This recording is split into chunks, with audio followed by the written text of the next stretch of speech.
CP the artist here.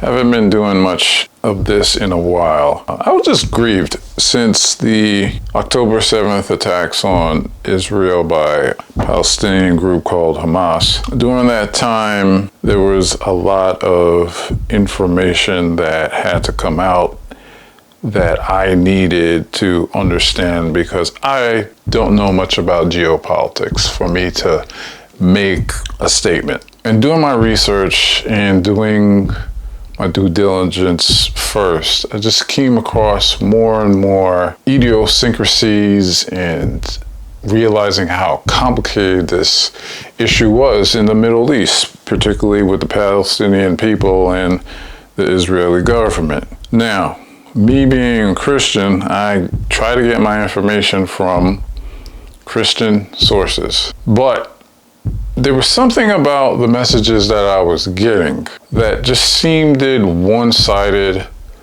that lacked more information that I felt like was missing. Israel should make the Gaza Strip a parking lot by this time next week. Destroy the whole thing. I could not believe when I heard that coming from a pastor, Christian, and people who claim to be Christian. This is the gospel to you? So I just started to dig deeper into other sources of information from, actual Palestinian people, Jewish Orthodox, people from Israel, secular Jews, Orthodox Jews. And I came to the conclusion that this situation is a lot more complicated than what the media is telling you, and unfortunately, evangelical Christians in America. The only country in the world that actually has a legal claim to the land of Gaza is Israel. Now, Egypt occupied Gaza from 1948 to 1967, and that's another interesting thing. You didn't hear a word about occupation then.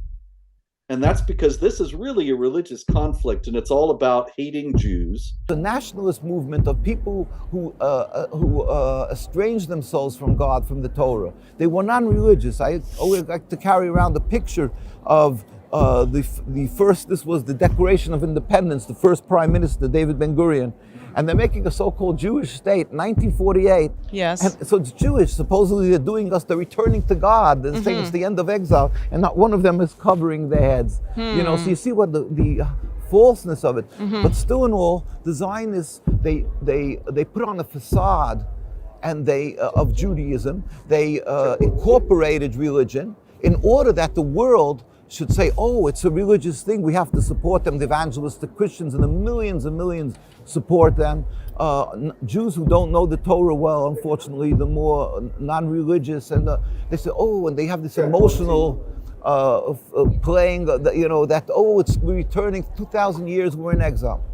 That's the difference between Judaism and Zionism. Now, so in other words, in short, very concisely, Judaism is subservience to God, Zionism is nationalism. People wronged us. All of this is the most criminal part of this, the Arab and Muslim and the Palestinian people would call the Nakba. We have a picture here even, you can see how we used to live together, and we babysat each other's children. We lived in total peace. That is why the very religious around the world, we stand in total support. We hurt, we cry with the Palestinians. We are humiliated because the Zionists took our religion and they're using it as a tool to occupy, to intimidate, to silence other people, because if you speak up against them, you're called anti-Semitic. Around the year 1900, Christians made up about 11% of the population of what was historically called Palestine.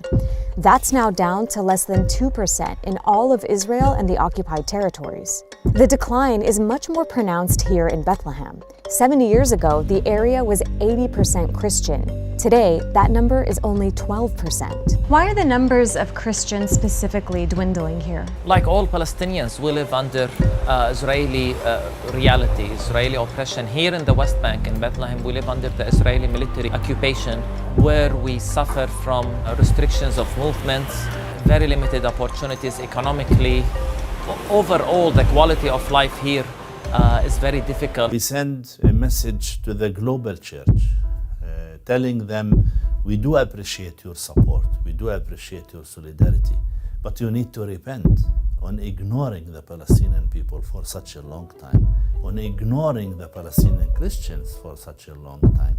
We also send messages to our political leaders against the split, calling upon them to unite, because without unity, the Palestinians will never be able to liberate their land and to liberate themselves. Because like other Palestinians, Christians have faced violence and attacks from the Israeli state and settlers alike.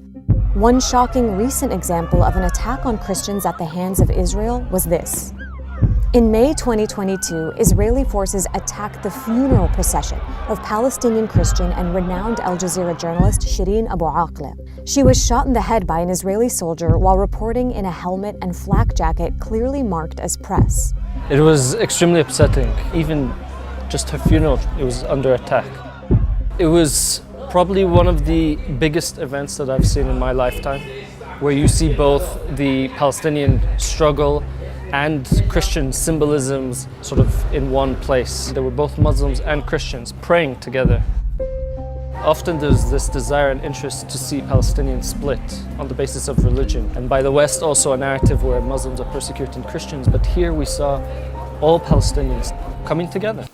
I am Christian, but I do believe that Americanized Western traditional Christianity does have its roots in Zionism. It is a prophetic issue, not a political issue.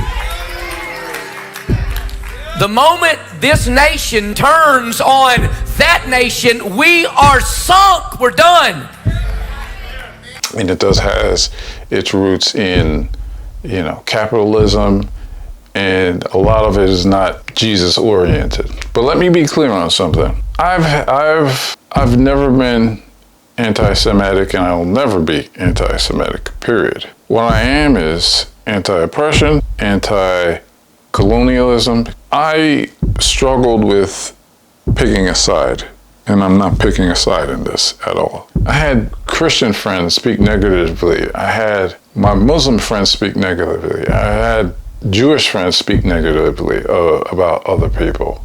And it all rubbed me the wrong way. This conflict really brought out the ugliness in humanity when we decide to pick a side, not understand nuances, not understanding that there's a difference between governments that war and human casualties.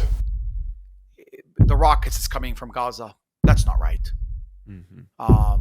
And neither are the rockets coming in, the missiles coming in from Israel. Both aren't right. They both justifiably, in their own eyes, have reasons why they're doing it. But the outcome of it is civilians are dying. Over